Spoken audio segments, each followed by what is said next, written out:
तुला तुलाच मातीला तुझा उधाळू दे आज उजाळू दे आज साकड हे माग होऊ दे पहाट नवी आता होऊन जाऊ दे साऱ्या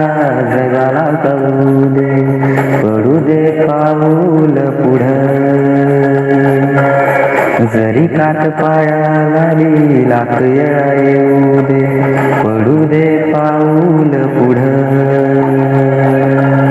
मोठी लढाई र लढू मातीसाठी र गड्या मनगटात जोर लावून दाटला जरी अंधार एकजूट होऊ आज दिवा देऊ तेज लावून तू आभाळ आभाळ वादळ तुझ तू राजा अस्मानीच बळ लावणी तू आभाळ आभाळ वादळ तुझ तू राजा अस्मानीच बळ लावणी